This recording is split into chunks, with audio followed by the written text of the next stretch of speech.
partner forward. These teams are off, and ladies and gentlemen, I am ready for a battle. Joe's ready for a battle. Buckle your seatbelts. We have begun. On your screen, that's R.J. Hibbard. His referee had his hand in the air. He's moved over into that hash mark.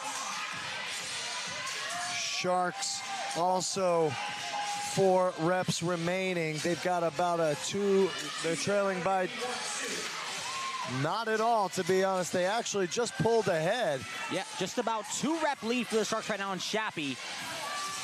Right now it's Di Domenico and Hibbard for the Wild in the green, the dark green. Wow, Sharks are gonna have that light lime green.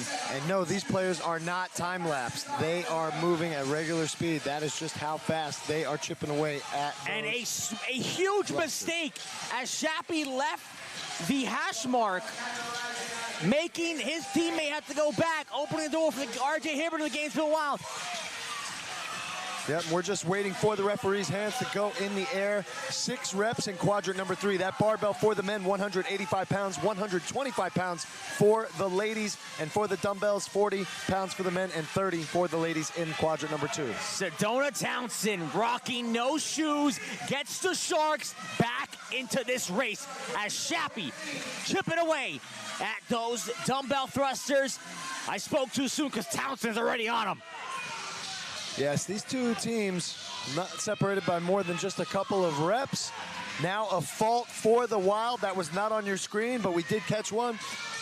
Leaving the door open for the Sharks. They are now in quadrant number 3. As the Wild switch out their players, we go back to the Sharks. Derek Anderson and Valerie Gunning. Anderson has been a part of the Sharks family since the inception of the Florida Grit League. He's standing tall, still here today for the Sharks, knocking out those dumbbell thrusters on your screen. Dumbbells for the men in quadrant number 3, 50 pounds in each hand. For the ladies, 40 pounds. For those cleans, 225 pounds on the bar for the men and 145 for the ladies. Once they get into quadrant number 4, that barbell, 265 for the men. Sharks into the final quadrant. You have Amanda Fischer as well as Griffin Raleigh on the 4th quadrant for the Wild. But Derek Anderson and Valerie Gunning coming from behind. They're going to close this out. And the Southwest Florida Sharks will get a race win here in partner forward. 20 seconds remaining for Raleigh and Fischer. 2 reps to go for Amanda Fischer. Wild will drop the dumbbells, and they will get their 1 point. If you're just joining us, a race win gets you 2 points. As long as you finish underneath the allotted time cap, you'll get 1 point. Early on, Sharks lead 2-1. We'll be back after this for the Mirror.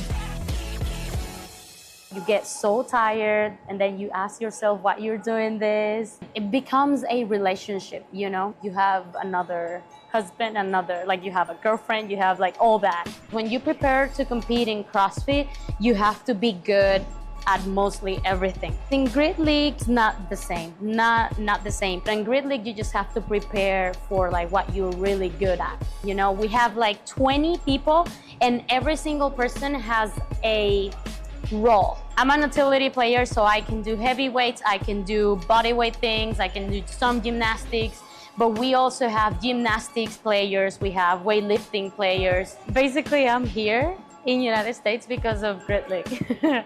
None of these, like me going to the games, would have happened if it wouldn't be because of Grit League. One of my dreams, it was always to speak English. Like, I really wanted to speak English, but I always lived in South America. Like, I was living in Venezuela, and then I moved to Argentina, and you have to speak Spanish. Like, you didn't have anyone to practice with, you know? Grit League really helped me. I came here first to compete in Grit League, and I was training with an American like every single day, and I just learned. Every time I will read a text, I will try to translate it and like try to see the words that I didn't know, and I will try to like remember it and like learn new words every day, you know? And then I did it. My husband met me because of Gridley. He found like a video of me doing a snatch. He watched that video and then he told me, he said like, damn, who's that girl? He had to reach out to a friend. She told me that a person reached out to her and that he wanted to meet me, and I'm like, weirdo. He went to a competition to say hello, and that was the first time I saw him in person, and I was like, oh God, I fell in love. Love at first sight. If I'm not doing CrossFit like competitions anymore, I'm gonna do Gridley anyways, because it's so much fun. I love it. I want to be seen as a motivation, but also as a person that can help you. I've been training my entire life and I've always have like athletic body, but I will always like to like wear a small bikini. As a woman, you can be sexy and like feminine and also have muscles. I'm not all, but I feel like it. And we are back to the action after that great feature from Fort Lauderdale Lions utility player Laura Sanchez. We are just about ready here in this match between the Southwest Florida Sharks and the Gainesville Wild. Race number 2 in Ascend. It's going to be the mirror. Joe, break it down for us. All right, this mirror is gender groups of 3 mirror each other, performing the same amount of reps in each quadrant. Now both groups must complete the amount of reps required in each quadrant before they can move on to the next quadrant together. Now, it's always one movement, always with a barbell, and the bar must never touch the ground, or else all the working players must return back to the start zone and then return to their barbells. For today's mirror, we have 40 front squats. That's 10 per quadrant. For the men, barbell 255 pounds, and for the ladies, 145. Teams are set. 20 seconds here on the clock. Here at the Valor Fitness headquarters. So again, like Joe, you said, at home we're used to squatting off some racks. These guys are squatting off human racks today. Human racks. And you know what? I was thinking about this when you were talking with Cassie earlier. The front squat is a little bit better for this particular mirror because they're going to be able to keep that rack in the front rack position. If it was a hang clean, something that's the hang position, the teams tend to have a little bit more trouble passing it off down at the hip. Absolutely, definitely. And passing it off are the Gainesville Wild as they move into quadrant number 2. Griffin Raleigh started it off with Amanda Fischer. Yeah, now they have their single day signing. That's David McKellar. He was just on our screen for the Wild. Now we're back with the Sharks. On the Shark side, it's looking like Niemczyk for the men. Can't quite see for the ladies, but the Gainesville Wild back to them as Willard and Hibbard going rep for rep on those front squats. Yep, once again, 10 front squats, 255 pounds on the men's bar, 145 for the ladies. As you're watching at home, you have our referees in their black polos. You're looking on the screen for that hand to go up as you see it right there. That's gonna let us know that there's 5 reps or less remaining on the elements. Looking for the hands to go up for the Gainesville Wild. There they are, as Griffin Raleigh and Amanda Fischer started the mirror, and they're gonna go ahead and end the mirror as the Sharks come back in this, and they'll take the mirror win. And as long as the Sharks finish in the next 30 seconds, they're gonna get their 1 point, and we're gonna be all tied up at 3 apiece after 2. Again, just showing a preview of what I think is going to be a back and forth battle between these 2 teams in green. Yep, that's what we were saying previous to this starting, is both teams have some new signings, some dealing with some players not here, but both very evenly matched as far as strength is concerned. We'll see how things shake out as we get into some of the more body weight elements. And speaking of bodyweight elements, we're going to go right into the ringer point race that has been chosen already. It's going to be a medicine ball handstand walk. Before we do that, Cassie is standing by with Amanda Fischer. Cassie, what does Amanda have to say right now? Alrighty, I'm over here with Amanda Fischer from the Gainesville Wild. Amanda, you're used to playing a sport where it's all you, it's all on you, and you have actual racks, not human racks. So what's it like coming into this sport and having to have human racks and have that communication for this mirror race? I absolutely love it. I love working with a team and working with other people. It just adds another element that's fun, makes you a better athlete all around. So yeah, I love it. Awesome. Was it a little bit of a barrier on that communication at first about the human rack and the mirror? No, we talk really well as a team. We communicate really well, so we pride ourselves in that. So yeah. I love that. She said they're cohesive. I'm going to take it back to Joe and Alan for that commercial break. Thank you, Amanda. Thank you, Cassie. And Amanda Fischer, shining on the CrossFit scene, shining here on the grid scene. We're going right into our handstand walk, and it's going to be two former teammates going head-to-head. Sam Nally, RJ Hibbard. What can we expect from both of them? Well, med ball, handstand walk. That is essentially putting that med ball between your feet, hopping on your hands, and going the length of the grid. So they will go from quadrant 1 all the way, start line to the finish line. It's a race across the grid. For the men, 10-pound med ball between the legs, and for the ladies, 6 pounds. Players, are you ready? We're going 10 seconds. And expect them to walk fast on their hands, and we walk on our feet. Players, stand by. Race! And we are off. It's Sam Nally, RJ Hibbard. Nally through the first quadrant before Hibbard through the second quadrant. Hibbard starting to pick up the pace. He's about 5 feet behind, maybe 1 hash mark worth, and it looks like Nally will take that race. Hibbard just maybe 2 seconds behind. Now, because he was within that time frame we talked about, when it comes to the ringer point, 2 points are going to go to Nally. 1 point is going to go to the Wild because it was only within a couple of seconds. RJ Hibbard shrugging his shoulders. He's happy. I don't think he expected to run that race. We didn't know he was running that race until right before it. But Sam Nally coming out on top, giving the Sharks an early lead, 5-4. We'll be right back with the next race. But first, here's this feature on Sharks player Cara Palumbo. It doesn't matter if you're male or female. You know, I'm not just going to come into a department and be accepted right away. I knew right away that I was going to have to work hard. Just prove to the guys that you can do the job. Being able to do that task is what motivates me. It all narrows down to, can you do the job or not?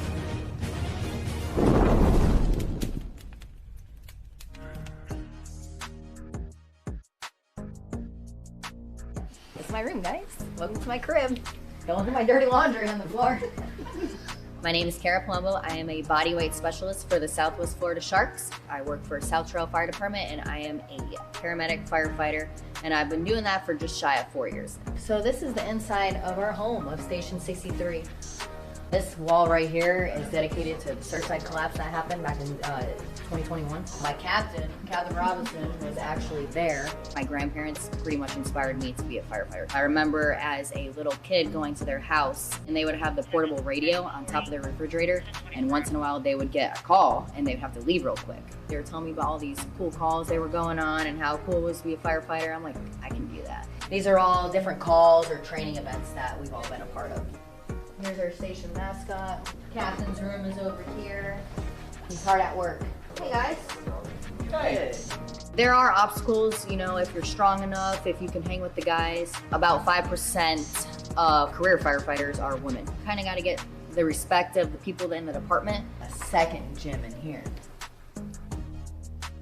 As long as you prove yourself, you stay active, you stay taking classes, and you just prove to the guys that you can do the job.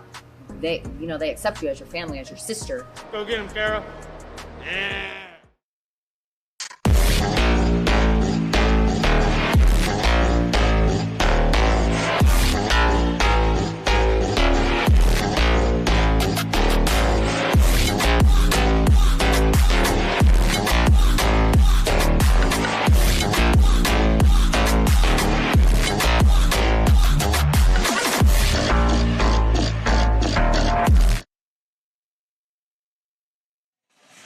All right, ladies and gentlemen, welcome back into the action here as we are getting set for our next set of races. Because this one comes in twos. It is a set. And these teams are getting set. The floor is set with the flip sled, which I am excited to see for the third time today, but the first time with these two teams. And an early lead right now for the Southwest Florida Sharks of 5-4 going into the Echo races. Tell us a little bit why it's called the Echo and what can we expect coming up, Joe? Well, teams are going to perform the exact same race twice within a 45-second break, with a 45-second break in between. Now, each race is counted separately, so it's 2 races total. Males and females will share a barbell, but they can do variations of movements. So, for instance, today with our Echo, we've got 30 thrusters or 30 repetitions of either a thruster for the males or front squats for the ladies. The barbell is shared. It is 155 pounds. Here on your screen, you're looking at what I was just telling you about. The players can substitute at any time. Race 4. So the second race of the Echo begins 45 seconds after the first half. One player can be accumulating reps according to the designated number of elements reps at that element station. Now, taking a look at the elements, we got a 155-pound barbell shared by males and females. For the men, it's thrusters, 30 repetitions, or front squats. For the ladies, they just have to do a total of 30 reps. Moving into weighted pull-ups with a 14-pound med ball, 20 reps. Ring muscle-ups in quadrant 3, 15 reps there. And then that flip sled, 15 repetitions in quadrant number 4 of 300 pounds. 10 seconds on the clock, and like as we've seen all day long, this race has ultimately come down to those muscle-ups, who can be efficient and smooth for those 15 reps. They are off. Nick Habish starting it off for the Sharks in the green. He's going to have Kennedy there waiting in the ranks. They're opening up with the thrusters. You'd think you might want to open up with the front squats as it's less of a range of motion. And if you have the women strong enough, you can go ahead and do it. As DiDomenico opens it up for the Wild. They pass off to Kennedy on the Sharks side. Yep, and over on the, that was on the Sharks. So now we're looking at the Wild. This is our single-day signing, David McKellar, about to take the bar. He's going into his thrusters now. We are waiting for a referee's judges to go in the air. Doesn't look like it's his first day on the grid floor. So there's some confusion going on with the Wild. One of their players left the start line. I think she ran outside of the grid floor. She has to run through the grid floor to get to that element. Not sure it cost them too much, but Centrone finishes up the weighted pull-ups with that medicine ball, and the Sharks are off and moving on those ring muscle-ups. Yes, and you can see on the screen there, she is working with that, was a butterfly pull-up, now switching up to that kipping pull-up. There you go. Now, sometimes when you lose that momentum, you have to change it up. Yep, and Ambrosio just took over, and now we're looking at the Wild. Yep, Chelsea Ranieri started on the rings, so handed off to Quinn Ambrosio. And again, Quinn Ambrosio might be the strongest body weight specialist on the grid floor. And the Sharks said, hey, why not add Samuel Martin from the Gainesville Wild? So two of the, I would probably classify them as the top 2 bodyweight specialist males on the grid floor, both on the same team. So we'll see that come into play here. But right now, you're watching the Sharks absolutely obliterate this 300-pound flip sled. Was Derek Anderson and Sam Nally. It's going to be Sam Nally, and now it's going to be Anthony Niemczyk on the Sharks side. Yeah, the hands are just now going up for the Wild, so they have 4 muscle-ups remaining before they're even going to get to that flip sled. The flip sled is 300 pounds total, and there are just a few reps remaining for the Sharks because their referee's hands are up. And a slight confusion there where the Sharks, the flip side has to be flipped within the quadrant. Right. So your feet can be outside of it or onto the finish line. But just about 2-3 reps left for the Sharks. What's going to come into play here is if the Wild can finish this race underneath the time cap. They have 40 seconds. I've seen it twice today where a team has not finished this, gotten those 0 points, and ultimately it cost them in the end. Yeah, and I'd say with the beatdown that we just saw in this third race of this match, there's 4 reps remaining, about 20 seconds left for the Wild. I expect to see the Sharks throw their bonus flag here. Griffin Raleigh, Amanda Fischer trying to secure that 1 point. Final rep from Griffin Raleigh with ease. Right underneath that time cap, 10 seconds to spare. So there you go. Like you said, they were able to finish under that cap. So now they did receive 1 point for doing under the cap. 2 go to the Sharks. Now we're going to run it back 45 seconds from now.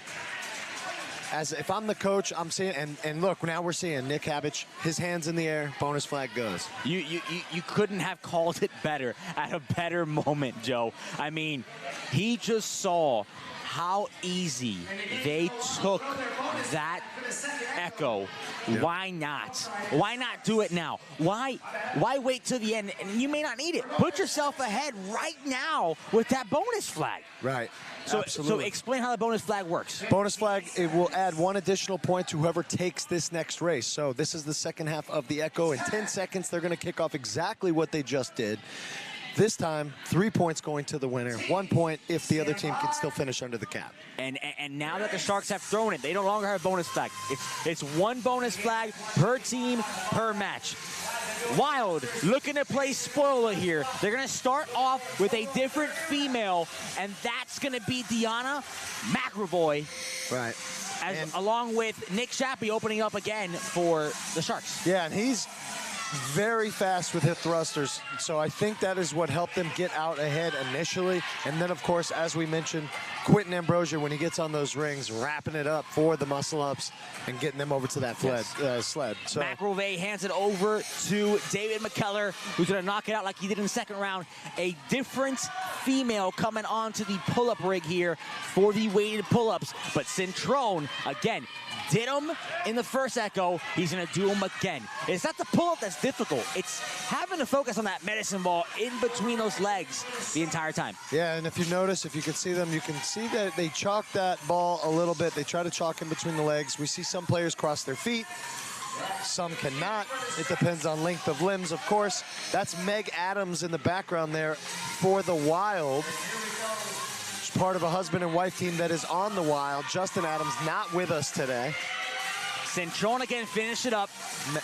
Adams just handed over to Billington. That's Billington for the Wild with that killer stash. Hand is in the air for the referee. And speaking of stashes, Quinn Ambrioso now on the rings again, making easy work of these muscle-ups. Wild a little bit closer in this race, would you say? Yeah, absolutely. Now I still think that with Quentin Ambrosia on that, he's got hands up, so let's see, they're probably about 3 or 4 reps ahead of the Sharks. There is one Ambrioso drops early. remaining. Ambrioso drops early. What a mistake. Is it going to cost him here, Joe? Yeah, that could be it. I mean, we still haven't seen the referee's hands go up for the Wild. So the Sharks should be able to wrap this thing up. Of course, there could be an issue with that flip sled. We will see here in just a moment. Derek Anderson making easy work of that flip side with Sam Nally. Anderson's going to switch it out. It looks like it's going to be Anthony Zip once again for the Sharks. Nally will stay on for 2 flip sleds. Final rep for Billings. Yep, Billington on the muscle-ups for the Sharks. Excuse me, for the Wild. Tagging in Raleigh. Raleigh going to join the 4th quadrant to start flipping that sled. See if he can play catch-up. Only 3 reps remaining for the Sharks. Again, what was once a 2-point lead. It was 7-5 after that first Echo. We're looking at 10 to maybe 6 if they can finish underneath this time cap. Raleigh and Fischer have been on the floor this entire flip sled element. Yeah, not to mention in the mirror, Raleigh put down 20 of the 40 front squats at 155 pounds. Looking to see how much Raleigh really means to this Wild team. They're going to get it. They're going to cross the finish line. They're going to get that 1 point. And we're going to go into this next race. We're going to stand by just a moment. Our commissioner is making his way out to the floor.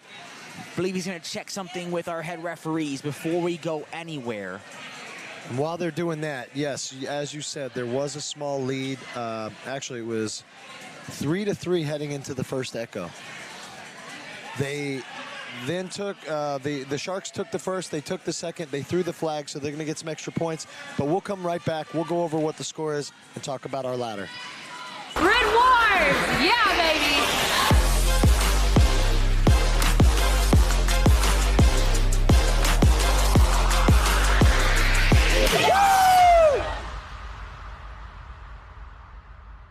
Excited. This is going to be fun. I like stuff like this. Being able to coach and get people into it and have them have the first grid experience, it's going to be a good time. Nervous, excited, never done this. Really nervous, but it's going to be fun. Wish me luck. Kill it. 1, 2, 3, Junior!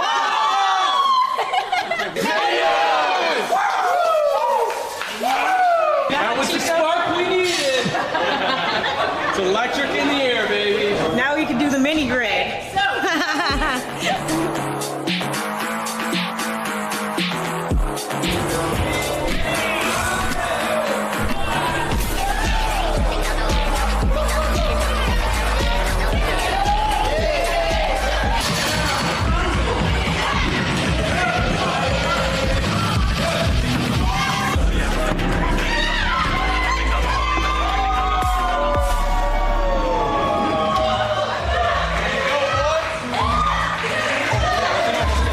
Was amazing.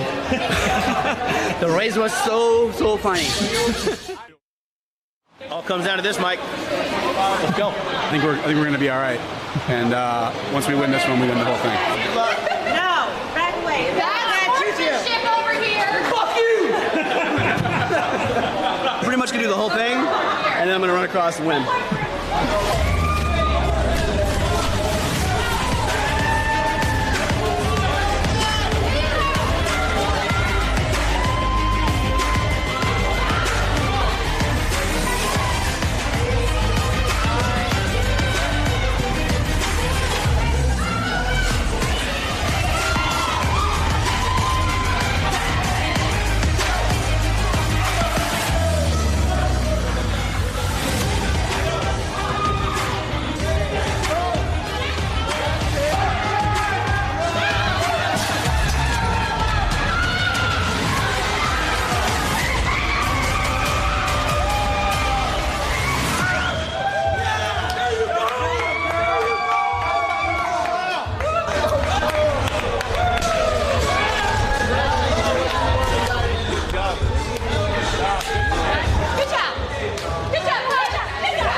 What'd you do? Come on. What happened?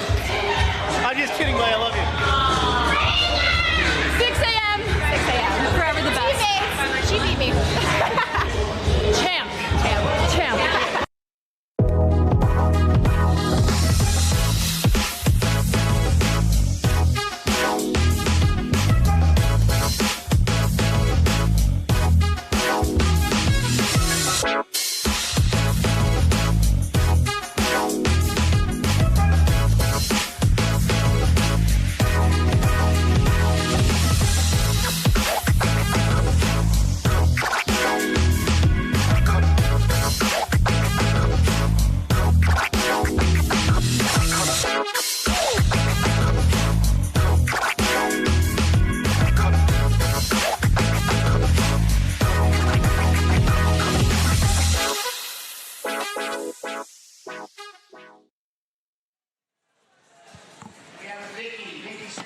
Welcome back into the action here at Valor Fitness headquarters. It's been quite the race, and I don't think the score really shows how close I think in the end this match is going to be. It's 10-6 right now. Sharks lead the Gainesville Wild, but now we're getting into the thick of things. We're getting into where the strength specialists get to shine, and I think they're evenly matched when we get to this point, and it's going to be the ladder. Joe, by far my favorite race. I don't know how you feel about it, but tell the people at home what they can expect on this strength ladder. All right, for this ladder, barbells are laid out like the rungs of a ladder, and each one is heavier than the last. Now, there's a male line and a female line. They have to accumulate as many points as possible as they work down the grid. For 1 point for the lightest weight, and then gradually growing to 4 points for the heaviest weight. Now, there's a maximum of 10 points per player. Teams can accumulate as many points as possible through their successful lifts, but they only have 4 minutes to get those players out on the grid. Now, 1 lift attempt per bar, so a player can skip any bar, but at any point, if they fail the lift, they are off the grid. Now, we're looking at cleans today. It is a squat clean or power clean. For the men, quadrant 1, 250 pounds, 275 in quadrant number 2, 300 pounds in quadrant number 3, and 325 in quadrant number 4. For the ladies, kicking things off for 165 pounds in quadrant 1, 180, 195, and then in quadrant number 4, 210 pounds. Now, taking a look at the screen here, you see the element values are assigned to these quadrants, and we'll talk more about this as we go through our matches and through our season, but this is something that's going to be added up at the end of every single match so we can get a value for our players, some statistics, some things that we're going to be able to highlight, things such as the MVP, who the teams can re-sign, things like that. Absolutely, and you know, you're going to have some data behind why should someone who has been at like an RJ Hibbert or a Sam Nally, both MVPs in the past, why are they the most valuable player to a team in this league? So I'm excited to see, and I think I'm excited to see it because the ladder is one of those places where you can gain a lot of elemental value towards your individuality as a player. Yep, absolutely. So these teams are set. We're getting the rest of the floor set. Our referees are set. We're going to go to about 30 seconds. And again, as Joe explained, at the end of this all, team with the most points wins. We'll try to do our best while we're watching live with you. The big keys are going to be the clearing of the floor. That's 10 total points to your team. And normally, if you can get 4 or 5 people to clear the floor, it puts you in a good spot. Yep, we're about to send these teams off. Now, like you said, they're accumulating points here. If one team does end up outshining the other by more than 10 points, then 0 points will be received for that losing team in this particular race. Yes, you have Adams on the screen for the Wild. Breezy Lanes cleaning for 2, so cross that finish line. And Adams in quadrant 4, hitting that 210-pound barbell without issue. On the floor right now, on your screen, it's going to be Sammy Balot for the Sharks. RJ Hibbert for the Wild. 325 for Sammy Balot.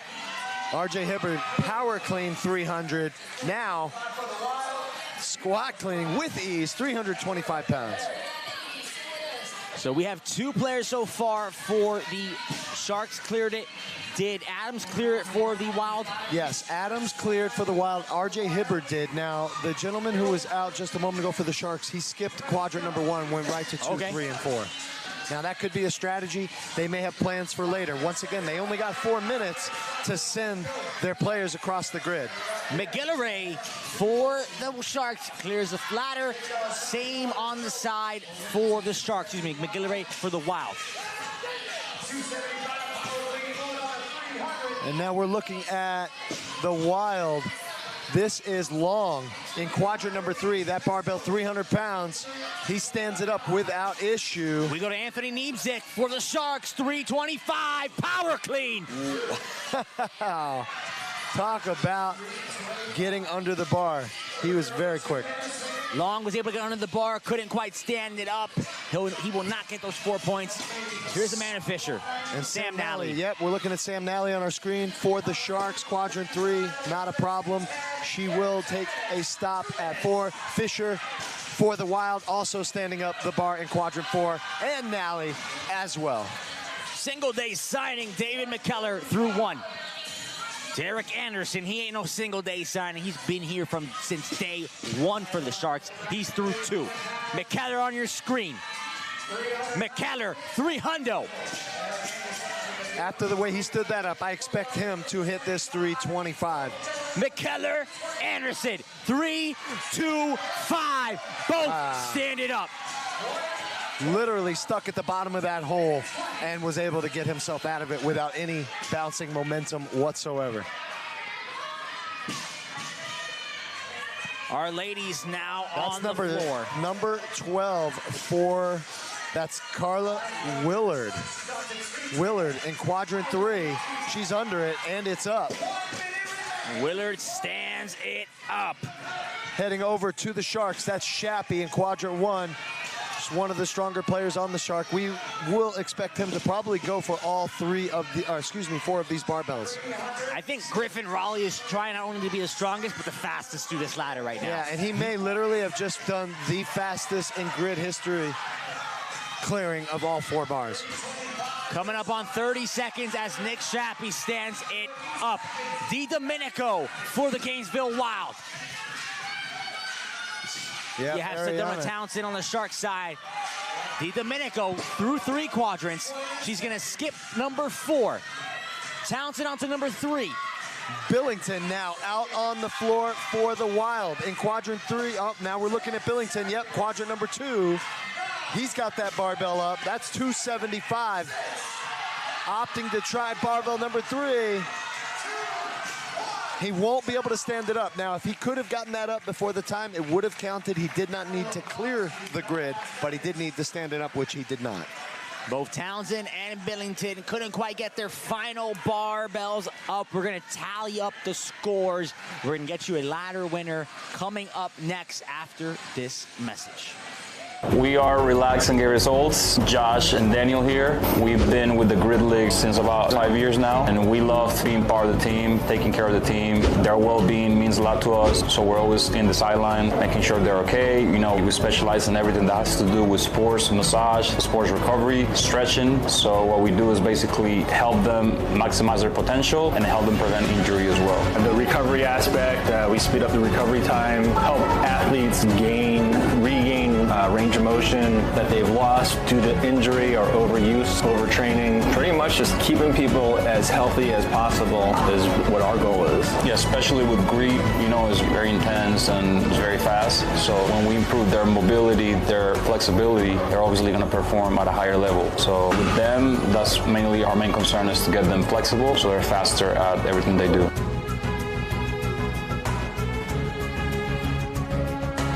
Peachy athletic shorts, guys. Just saying. Looking peachy. And the peaches are great. They're really stretchy. They're soft. I like the fit. I like the fabric. It makes me just feel more comfortable while I'm working out. I don't have to worry about things coming out. Love training in these shorts. Love competing in the shorts. They stay put. Got a really nice thick waistband. They definitely pass the squat test and the booty test. They're really comfortable. Like I could wear them out and I could wear them on the floor. But still feel covered, but able to do all the movements. Go get yourself some. I'm a marketing specialist and also a fitness enthusiast. So I kind of do a little bit of everything, a little bit of gymnastics, a little bit of lifting, but I'm also a person who gets really bored with eating the same things. I like that Rebuild has made it a lot easier for me to meal prep because it takes out a bunch of meals that I don't need to now prep. When I'm at work, I can just heat them up really quickly, or if I'm working from home, I can heat them up really quickly. And it just makes the time when I do get home after work or after the gym a lot simpler because I have those meals ready to go. I track most of my macros. You can scan them super easily, put them in MyFitnessPal. It's easy for me then to plan the rest of my meals with the rest of the macros that I have left for the day because it tallies it up super simple for me. Super clean food while also tasting really good. I feel like I'm getting a good healthy amount of protein, carbs, and fat per meal. I like the lifestyle line. It allows me to have a little bit more flavor, a little bit more carbs. I feel good going into training. I'm ready to go. It makes my life super simple and I really like them.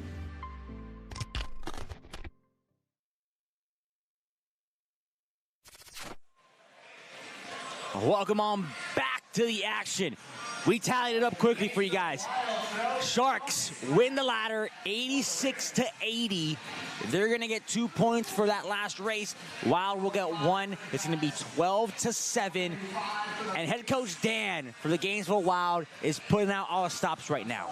It's their turn. They've picked the ringer point race. It's going to be 5 clusters at 205 for the men, 135 for the ladies, and he has the utmost confidence in Amanda Fischer, who we can see right now sitting at the start line, and she just seems focused on this. 3 points on the line line to the victor. And you have to bring in that 20% time frame where it has to be finished within. So a big potential point swing for the Gainesville Wild here as they are down 5 points right now. Yeah, and 20% isn't much when we're talking about 5 clusters, right? 25 seconds. So 20% of that, 5 seconds, you have to be done within that time frame in order to get the points. It's really, really tight. So this is going to be a fast race and an important one for the Wild. Absolutely. Francisco Gomez lined up for the Sharks. Amanda Fischer lined up for the Gainesville Wild. Let's go ahead, take it to the floor. 10 seconds. Stand by. They are off. The utmost confidence in Amanda Fischer. 5 clusters, 205 for Gomez, 135 for Fischer. Can Amanda Fischer get the Gainesville Wild back in this race? Bonus point on the line for the Gainesville Wild. Final rep, and Amanda Fischer does it for the Gainesville Wild. Literally within 1 second, her choosing to go under that barbell, which I've seen other players on other teams drop it and step over. She extended those arms, got under, and through to that finish. What a big calling of Amanda Fischer. Her name was called, they pulled her number, and she stepped up to the plate and hit an absolute home run on that ringer point race. That cuts the lead. It's going to be 13 points for the Sharks to 10 now. So a 2-point swing where the Wild are still within reach as we have 3 more races to go. Joe, what do you think about that last ringer point race? Very fast, like we said. Came down, I think, to the way that she was receiving that clean before she thrustered it. It was a squat clean thruster, but a lot of people fully extend, come up to maybe your to the middle of your chest. She was pulling that thing just barely below her hip and getting under it quickly, changing just a few seconds, probably over those 5 reps, which probably gave her the race.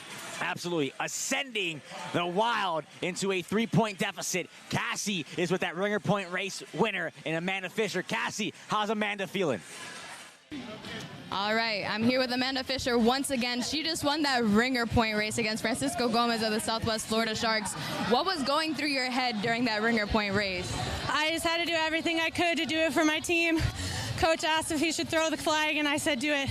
I'm going to die for this team, and that's all I was thinking about. So I love that. Did you know going into today that you were going to do that ringer point race? I did. I did know I was going to do it. I practiced 5 pounds heavier at home, actually. I thought it was 140, so.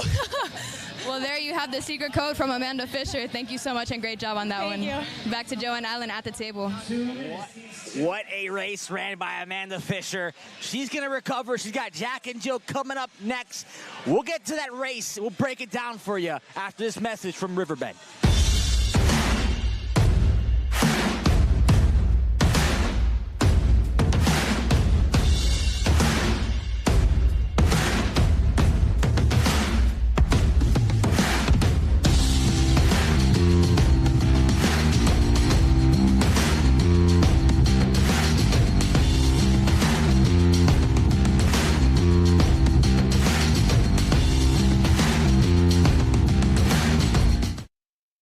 I love Element Salt a lot. Hardcore Element user. Element's been awesome. Element.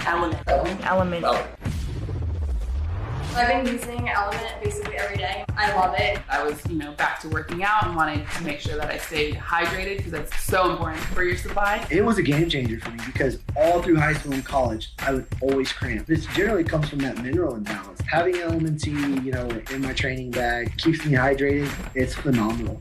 It rejuvenates me in the workout. It's what my body craves and it's what it needs after sweating so much. It's definitely helped me get through really long, tough workouts and just give me the energy that I need in order to keep pushing through.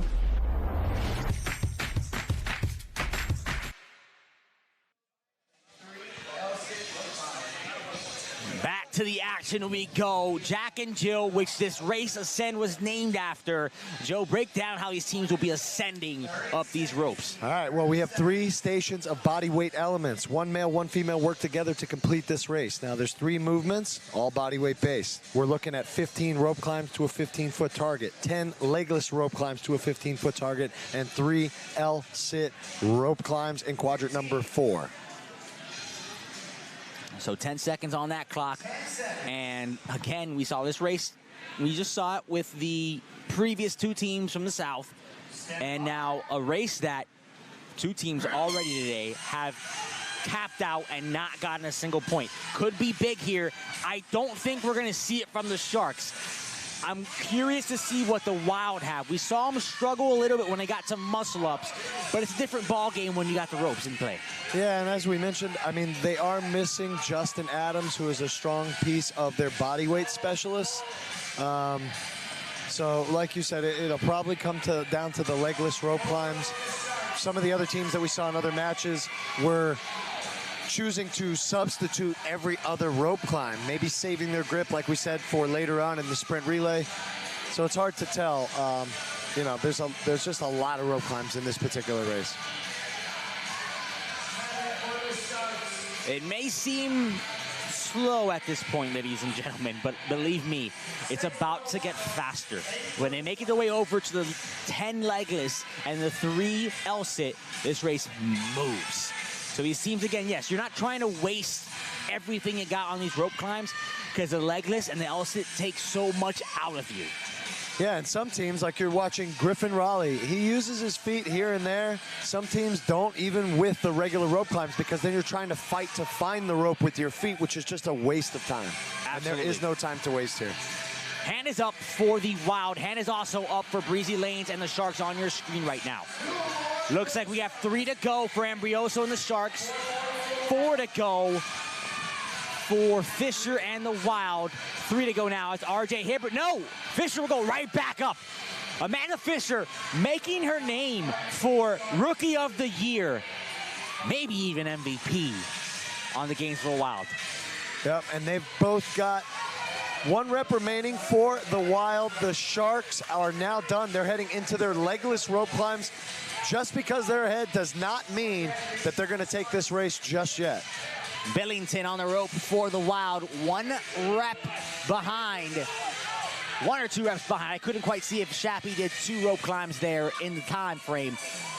But that's Natalie on the ropes. Here comes Samuel Martin, the former bodyweight specialist of the Gainesville Wild, now teaming up with Quinn Ambrioso to create a bodyweight just domination.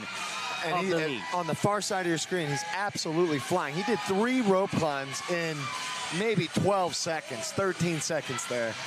RJ Hibbert from the Gainesville Wild, 2021 FGL MVP. Speaking of MVPs, Sam Nally with 2022 Grid League MVP. Rocking those Skyhill grips and wrist wraps, Sam Nally, one of our main sponsors here on the grid floor.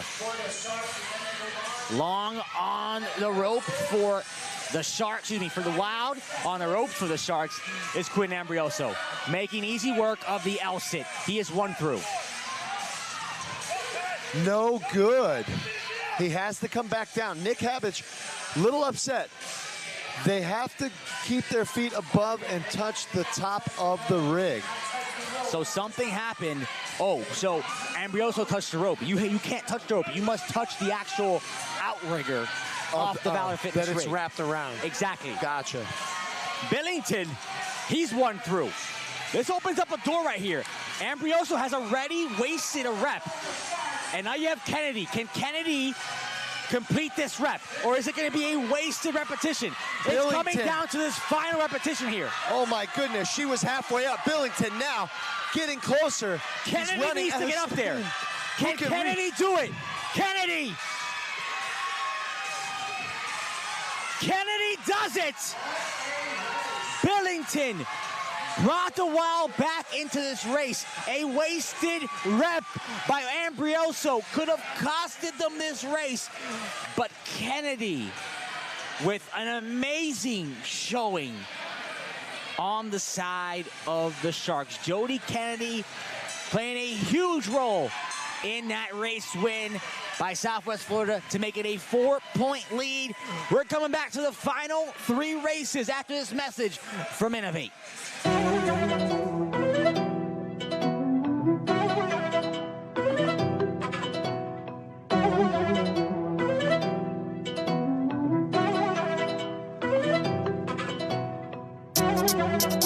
know who made it.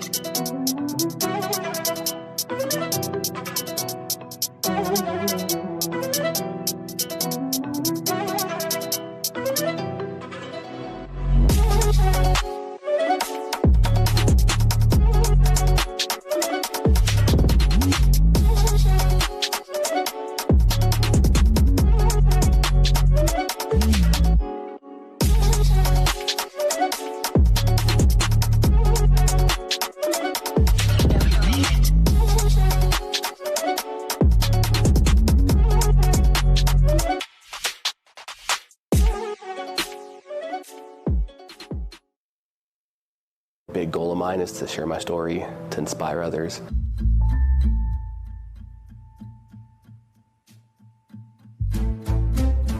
Once I got back to the States, during hard chemotherapy rounds, I was back in remission, but now this time I needed to have a bone marrow transplant. After another round of chemotherapy, I then endured a fungal infection that was going to my brain. Very close call. Had 5 surgeries in 6 days. But I battled through, fought through, and survived. Made it to my bone marrow transplant. Took about 11 months for my blood to start reproducing again. You know, through that time, I still continued to train. I continued striving to just be the best I can be and do the best that my body could do. So I preach health and fitness because it saved my life, not once but twice. I will continue to tell my story on why I eat the way I eat every day. You know, I'm eating clean. Carnivore snacks, you know, it's just legit salt and your protein, and that's it. They all taste great. I look forward to snacking on them every day. Being a busy dad, get to snack and not forget to eat while I'm taking care of my 14-month-old son. So carnivore snacks is great. I definitely highly recommend it.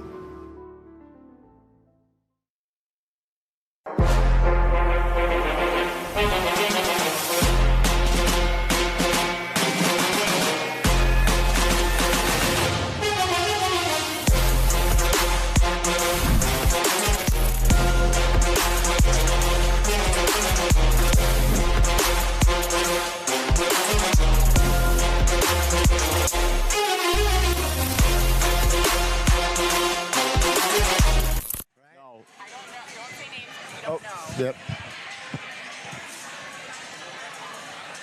So as we were on that break, we have our head referees. It seems like they are reviewing one of the touches on the L-sit. Again, we explained it a little bit during the race. In order for the L-sit to count, your feet have to be above your hips the entire time. Yep. And you must touch the actual outrigger that the rope is tied around. You cannot touch the rope. As you can see from our vantage point, the rope rolled around the actual outrigger is a little bit less distance to reach than the outrigger itself. Takes an inch or two away from the distance that they have to reach. So they want to keep it even amongst both teams. No Absolutely. gray areas. And as we've seen all day, an inch on that rope makes a huge difference. So we are currently reviewing that. We're waiting to get word and see if there will be a rerun, who exactly won that race. We're going to confirm it now in just a second. They haven't began to get the floor ready for the triad. So it makes me think that we may see a rerun now. They have thrown the ropes off of the rig. And yes, they just confirmed it. We're going to run back the last 2 elements. Oh, man. So we got 10 legless rope climbs and 3 L-sit rope climbs. Yes, so they're definitely going to run back the 3-leg L-sit. I don't know if they're going to run back all 10. We're going to wait on that confirmation. And the clarification on that was that during it, the Wild were faulted for a good rep.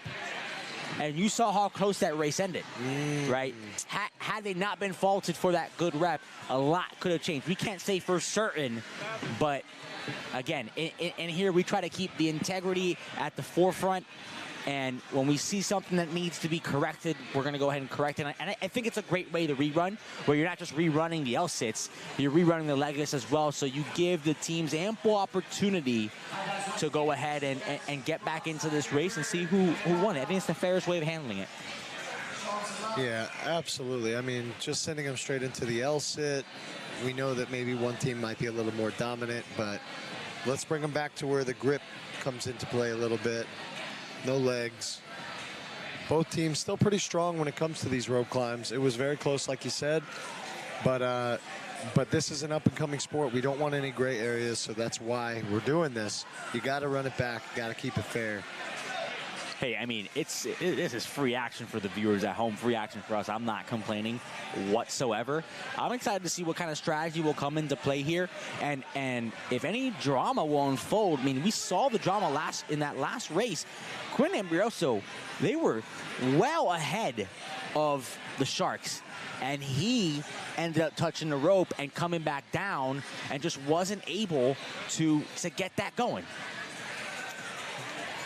So we're going to go ahead and see what's going to happen now with a quick break, and we'll be back as we rerun Jack and Jill. Coming into the snatch ladder this year, I didn't think I'd really be able to clear it because I haven't been training at all. I've snatched heavy once in 7 months. So the very first snatch ladder I ever did was against the Sharks in 2017. That was when I was training a lot, like 2 to 3 hours a day, and I had like full confidence in myself that I was gonna clear it, and then I missed it. And then I was super bummed. 2019, super confident. I was still snatching regularly, heavy, regularly, weekly, and I still missed it. Okay, so then last year, and I did it at the All-Star match, and so I was like, okay, maybe if I just run up and hit the last bar. I skipped all 3 bars just so I could try to hit 165, and I still missed it. 2022, zero confidence in myself. I had hurt my wrist at Wadapalooza, so I didn't snatch heavy in 7 months. I literally had zero confidence, like in my head and on our game plan, I was just gonna go 1 through 3. I wasn't even gonna attempt number 4, but then I hit 165 in the warm-up area before the match started, and I'm like, oh, okay, that felt really good. I didn't want to get too confident because I've never been able to clear it, so I was like, okay, maybe if I feel good on 1 through 3, I'll make the attempt at it. But I hit 1 and 2, hit the 3rd bar, really easy. Going up to the 4th, like I think I have a 50-50 chance. I'm giving it a go. So I was like, I knew I had like an extra few seconds to like set up and like take a deep breath before I get to the bar. But I knew as soon as I hit the hole, like in the bottom, that I had it, and I was super excited. I got thinking about it afterwards, like going into this match as a whole, like I thought there was a 0% chance that I would hit that ladder. The only thing that I have changed, besides training a lot less than the previous years, is take Keon consistently. I take Keon every single day. It obviously helps my recovery and muscle building, because without it, I don't think there's any way I would have cleared the snatch ladder. So seriously, if you're looking for an advantage, you got to give it a try.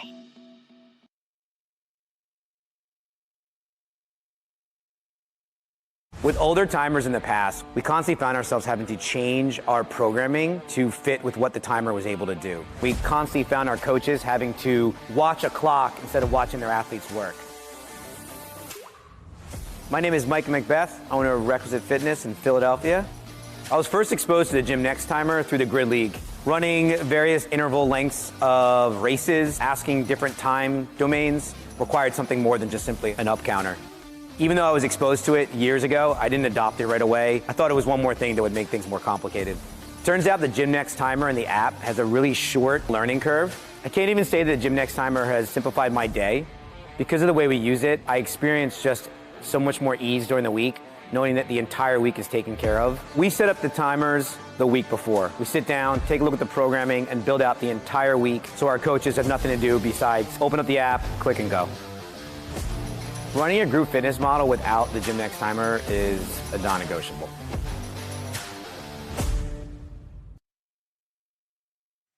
Welcome back to the action, folks. 30 seconds on the clock. Joe, quick deep dive. How are we rerunning this Jack and Jill? They're going to rerun the last 2 sections, but they're going to do 5 legless rope climbs and 3 L-sits. They're going to get 2.5 minutes on the clock of a normal 5-minute cap.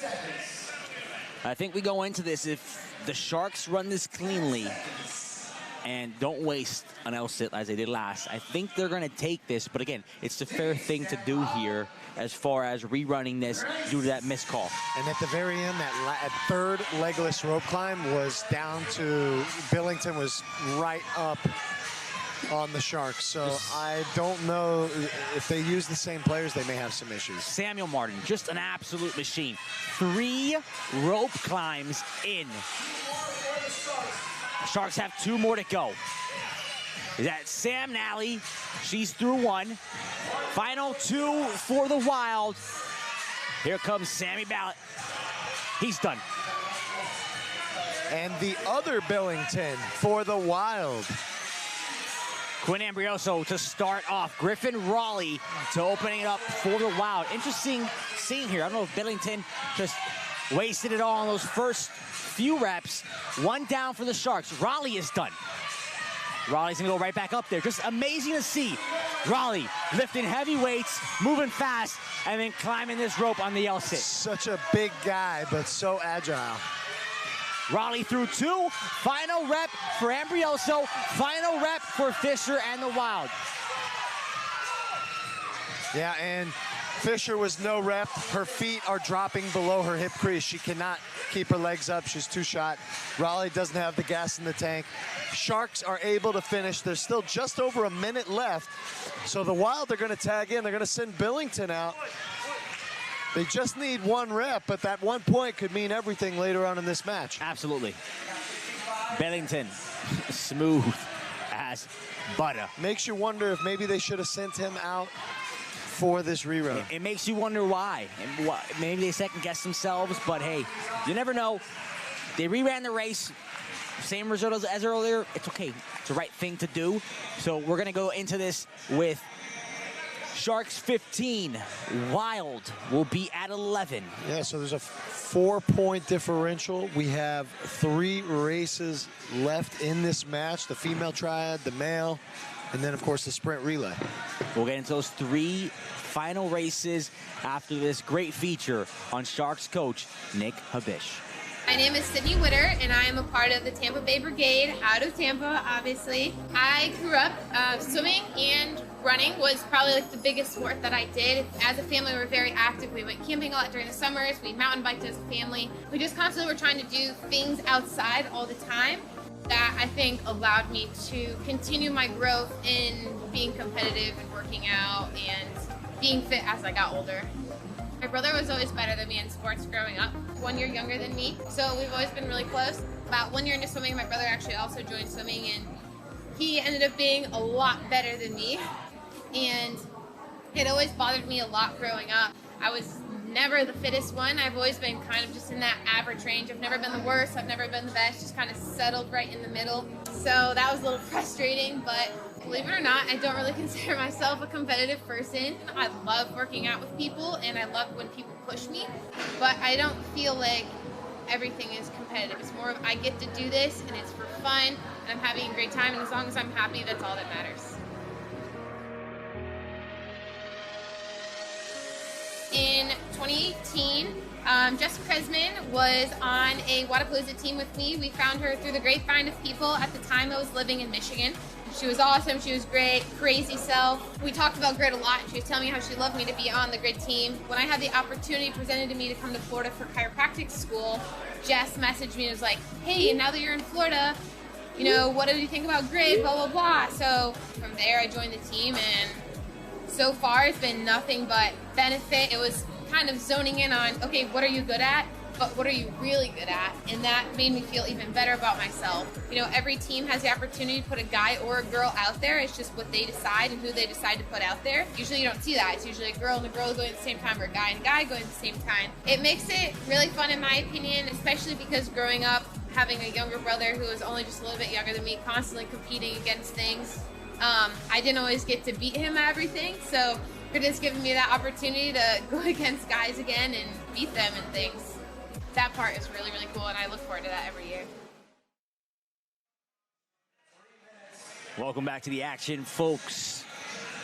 Wasn't quite ready for the Nick Habish video. We'll feature him next after after this race, which is the female triad, final 3 races, a 4-point lead right now for the Sharks. You might think that this is a must-win for the Wild.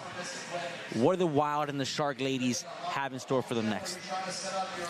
Well, we've got the female triad coming up.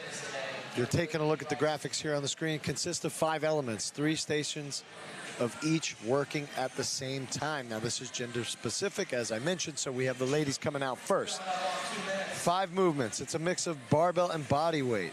Now, we're starting things with 16 barbell clusters. That's a squat clean thruster at 75 pounds in quadrant number 1. In quadrant number 2, 3 freestanding handstand push-ups.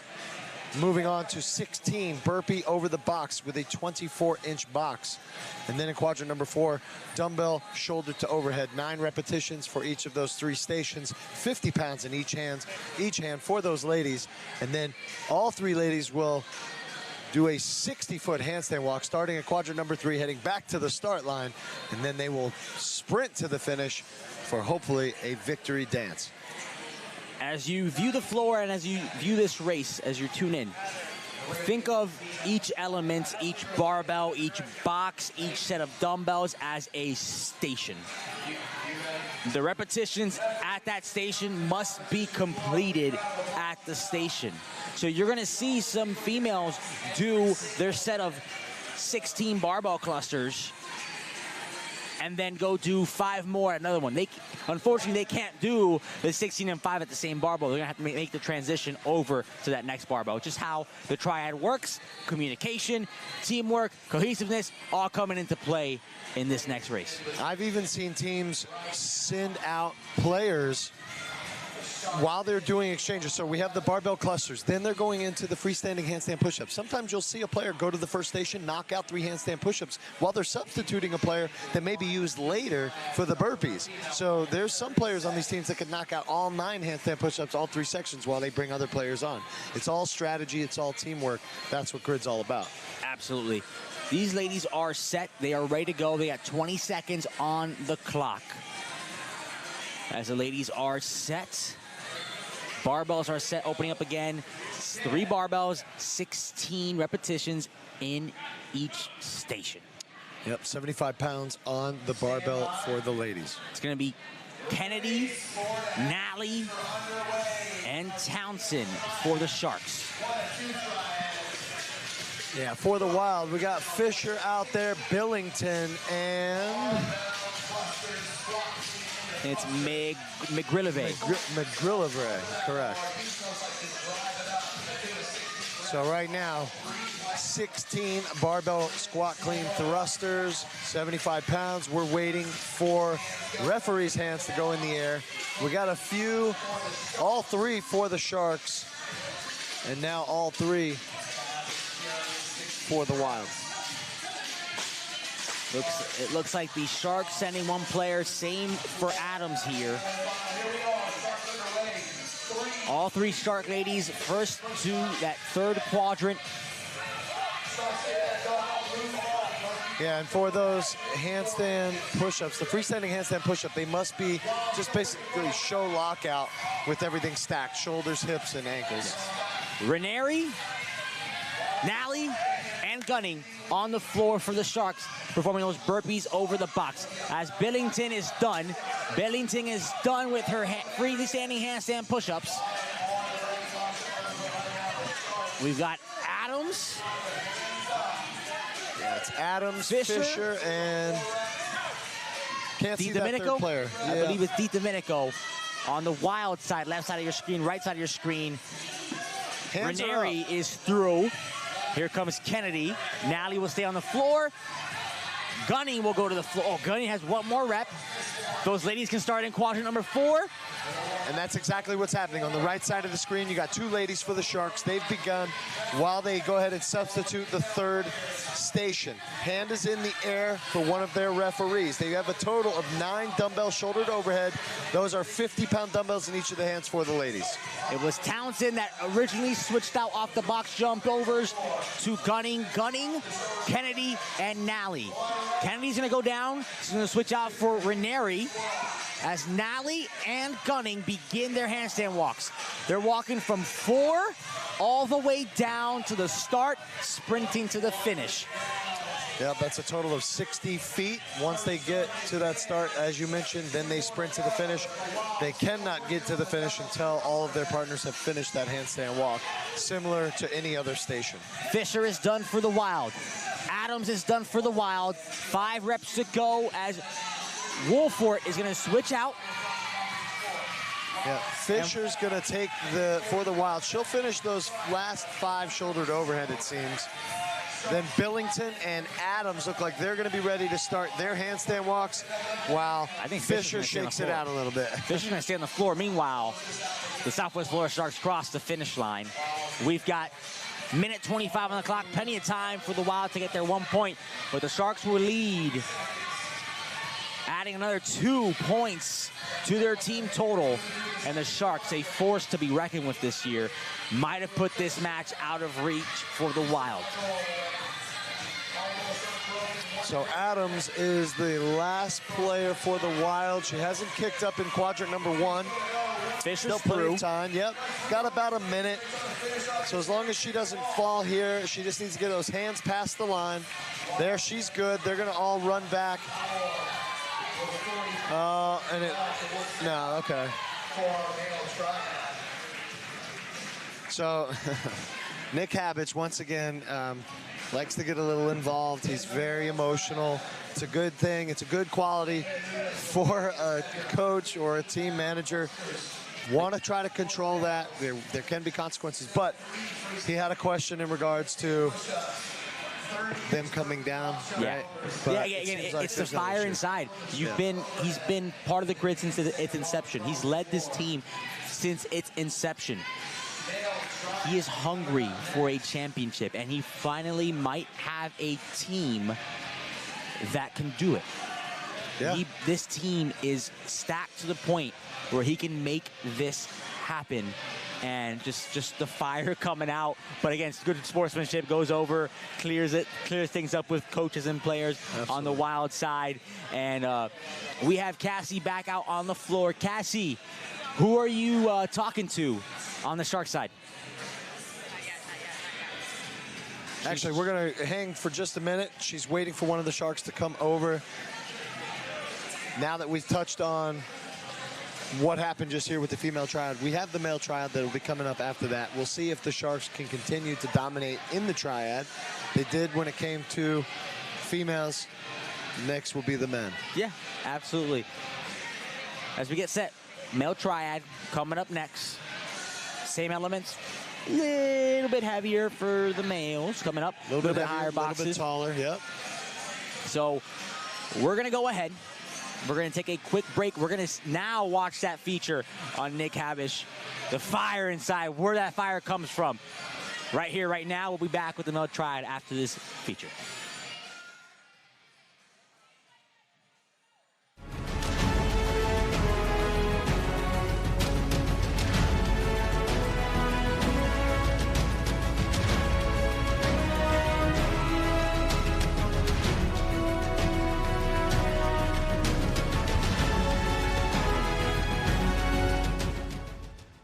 My name is Nick Habish. I am the coach and a player on the Southwest Florida Sharks. I was born in Miami, Florida. I was raised in Miami, New York, Connecticut, kind of all over the place. I went back to Miami for high school and then I joined the Army from there. During high school, I realized I was not super invested in school. It wasn't something I was looking forward to. It wasn't something I wanted to continue with. Probably wasn't mature enough for that. I was in 7th grade when 9/11 happened, and that's something that had kind of like lived on my shoulder over those last couple of years. And when it came time to finish up high school, it was like, what am I gonna do? I figured I can go waste a bunch of time and money in college, or I can go do something that at the time felt like really important. For my time in the service, probably the most important lesson I've learned is like teamwork matters, relying on other people around you, helping to build them up. All of that matters in like the corporate world or the athletic world or anywhere else. And very few people understand that as well as military members. And I think the rest of the population could really benefit from understanding that. Fitness helped me a lot when I was in the Army because obviously I had to be in shape. I was in the infantry. So, that's exactly what you think it is. You have to be in really good shape all the time or your life is at risk. Once I got out,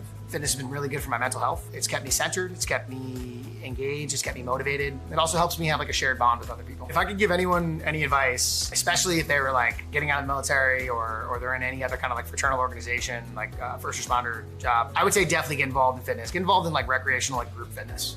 Go find a gym where people have similar goals and they want to work towards things like you do, because having a bunch of people like that around you is really beneficial mentally. I'd like to shout out my fiance, Stephanie Boyer, for coming up here and supporting us every single match and putting up with me having to be at practice and dealing with all the players all the time.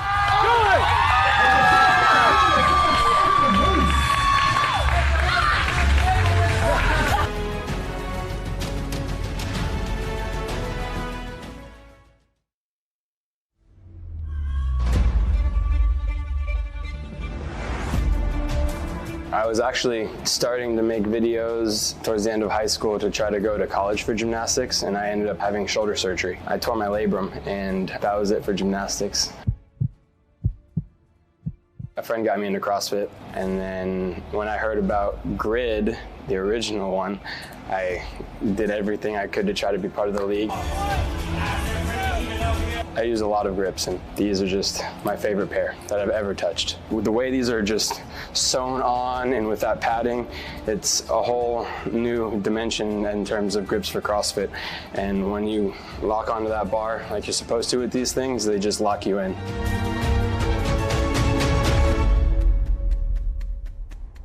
These are probably the only grips I'll use.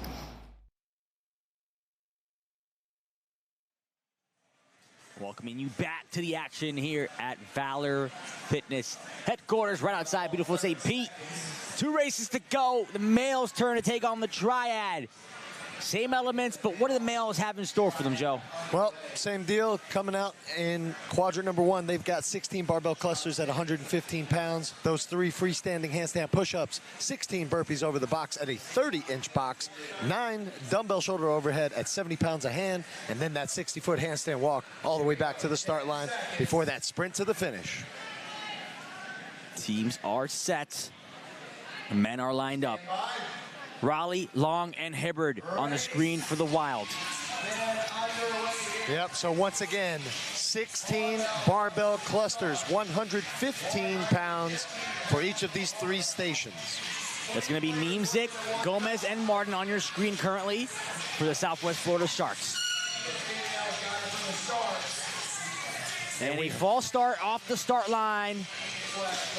Still early on in this race for the Sharks. May not make too much of a difference, but the Gainesville Wild are moving through this. We got some hands up by the judges on the Wild side.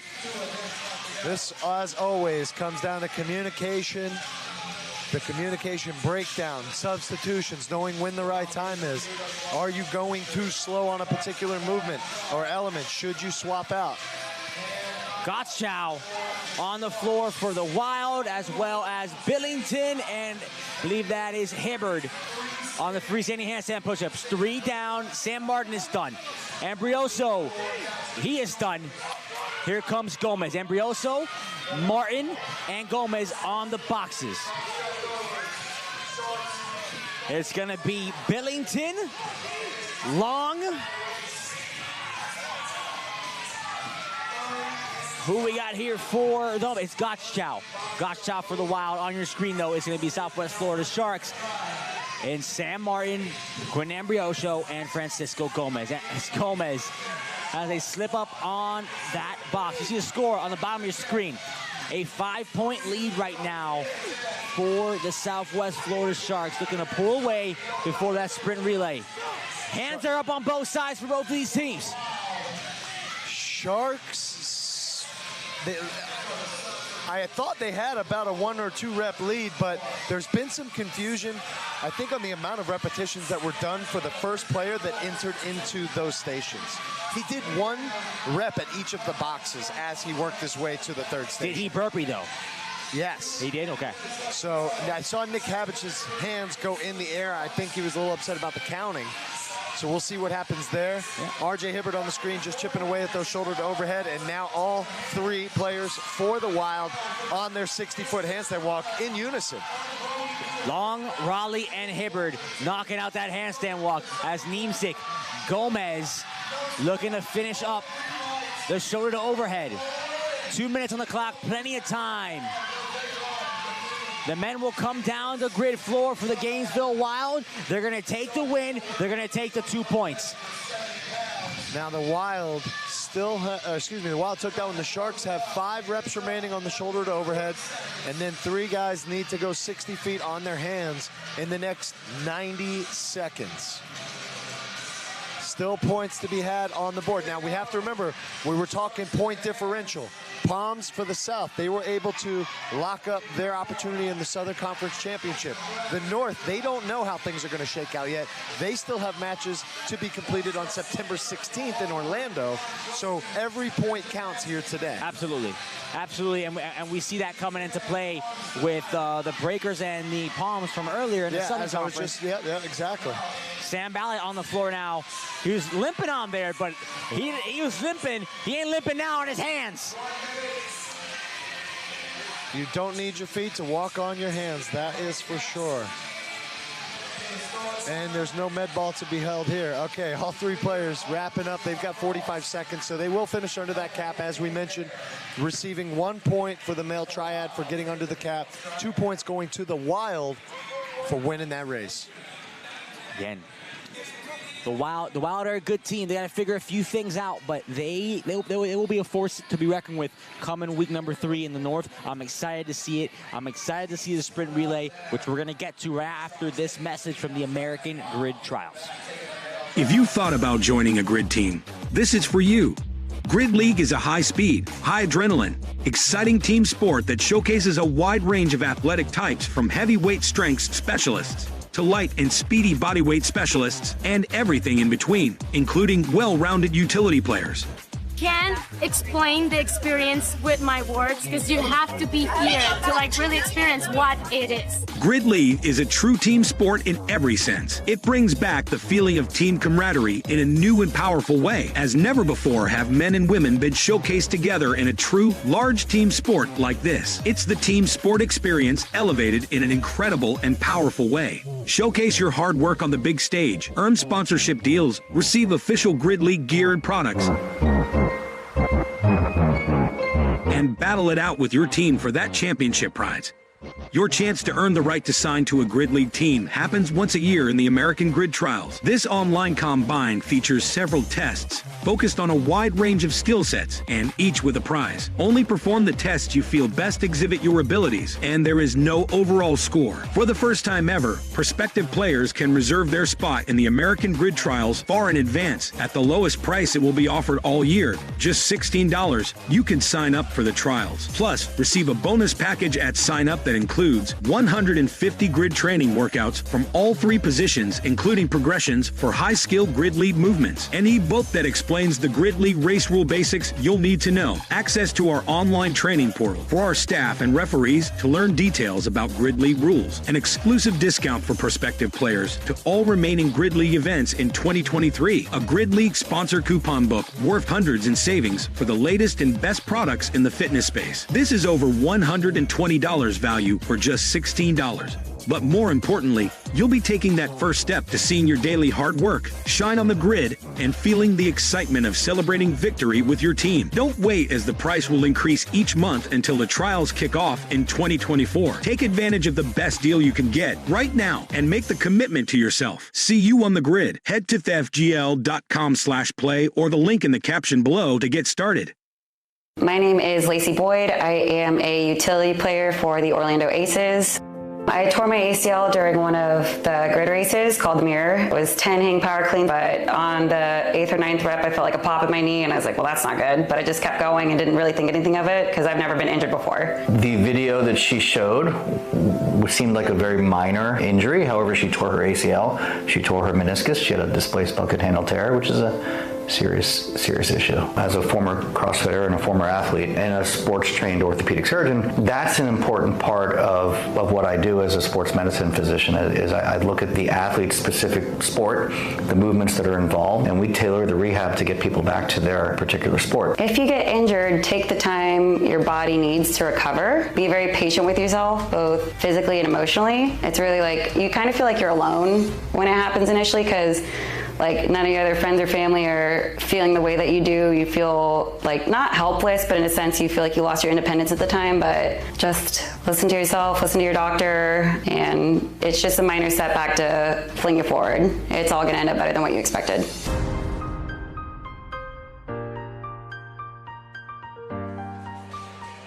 Welcome back to the action, folks. What an amazing story from Lacy Boyd of the Orlando Aces, which we're going to see after this match later on tonight as the Aces take on the Tampa Bay Brigade. As we're getting into the action, folks, if you are enjoying what you're seeing here, if that fire that Nick Habish you saw earlier from him, if that fire is inside to want to try what you see out here, go now, thefgl.com/play. Sign up for the American Grid Trials.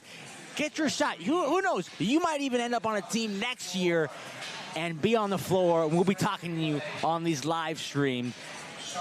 We're back here. This live stream is presented to you by Skyhill USA. We are almost 3 matches into the day. We got one more race to go between the Southwest Florida Sharks and the Gainesville Wild. Sharks lead 18-14. And this race is pretty much out of reach for the Wild, but again, point differential comes into play. This is the only second week in the Northern Conference, so points big here. A big race for the Wild leading into week number 3. What do we have to look forward to in this next minute? Well, for one, we got the sprint relay coming up. We'll bring up the graphics on that. It's a relay race in which 4 females must finish all 8 elements. Now, the players can substitute at any time except after performing the final repetition of any given element. Now, after they perform that final rep of that element, the player must return to the start zone for 4 points of a touch before sprinting back to that finish line and completing the element as a whole. Then the next player can come out onto the grid. Now, what we're looking at, we've got 12 snatches at 165 pounds, 2 L-sit rope climbs, 12 triple unders with the jump rope, 1 suicide run at every quadrant on the grid, 6 40-pound single dumbbell overhead squats, 5 med ball over a 12-foot outrigger, which you will be seeing. This is a new element. 6 freestanding handstand push-ups, and then, of course, 3 250-pound clusters. We're 3 seconds away. Final race in this Ascend match for the Sharks and the Wild. Anthony Niemczyk on your screen now for the Sharks in that lime green. Over on the Wild side, former MVP, R.J. Hibbert. Hibbert and Niemczyk going rep for rep. Referee's hands are in the air. 4 reps for each of them. As you said, Joe, once they cross that finish line, they are done for the remainder of the race. So McGillivray finishes that final rep. She's done. And a mishap here on the side of the Sharks. The person that finished the last rep must run the sprint down. They had someone leave early as Kennedy is now across the finish line. Here comes Rainier. 1 legless L-sit rope climb left for Billington for the Wild. Now, there was a fault because there was 2 players out on the grid for the Sharks. That's what brought them back. Billington looking to get that toe up onto that outrigger. He does. Here's Quinn Ambrioso flying up that rope on the Shark side, trying to get them back into this race. Again, 3 points to the victor of this race. As long as the other one finishes, they will get 1 point. And now we've got Fischer for the Wild out on the grid. She's nailing these 12 triple unders. No issue whatsoever. Can't say the same over for the Sharks. Struggling a bit with those triple unders. Sam Martin tripping up a number of times here, opening up a window in this suicide sprint. Raleigh, the biggest, probably biggest and strongest guy in the grid running suicide sprints right now. And you've seen it all day long where players have intermingled. One will go, then the other will go. We saw Raleigh do the first 3 quadrants. Here comes Gottschall for the Wild, and he's going to finish it. Gottschall will finish the suicide sprints before the Sharks are even complete. Now, one thing we're seeing, they're still working on the triple unders over there. We've got the Wild on your screen right now. Overhead squats, 1 single dumbbell, 40 pounds for 6 repetitions.